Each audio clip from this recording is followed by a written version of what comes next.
Few viewers realize how much of the long-running discussion around Özge Yagay's actually intensified after a single interview moment during the promotion of Sapphire, where she spoke about emotional boundaries in relationships, not in a dramatic or revealing way, but in a calm, almost analytical tone. That interview circulated widely across fan pages, especially because audiences immediately began comparing her words to her past relationship with Gökberk Demirci, even though she never mentioned him directly. What stood out in that interview was her emphasis on gradual trust and emotional stability rather than intense, immediate connection, which many fans interpreted as a subtle reflection on her past experiences. On platforms like Twitter and Turkish forums, users began dissecting the phrasing of her answers, suggesting that her perspective on relationships had evolved significantly after her engagement ended.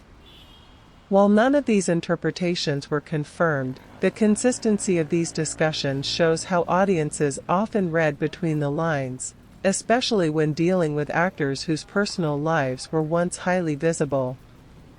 At the same time, another layer of discussion emerged around whether her shift in tone was intentional, with some fans arguing that it reflected a conscious effort to maintain privacy after experiencing intense public scrutiny during her previous relationship.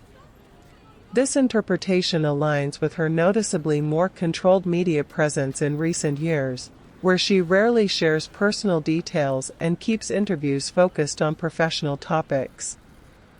Meanwhile, Demirci's approach has been noticeably different, as he tends to speak about emotions in a more open-ended way during interviews, which has occasionally reignited speculation about unresolved feelings, even when those interpretations are based on minimal evidence. This contrast in communication styles has become a recurring topic in fan discussions, with some viewers seeing it as a difference in personality, while others interpret it as a difference in how they manage public perception. What emerges from this is not a confirmed narrative, but a pattern of audience behavior, where even neutral statements are transformed into emotional subtext, raising a broader question about whether modern celebrity culture allows for genuine expression, or if every word inevitably becomes part of a larger story constructed by the audience itself.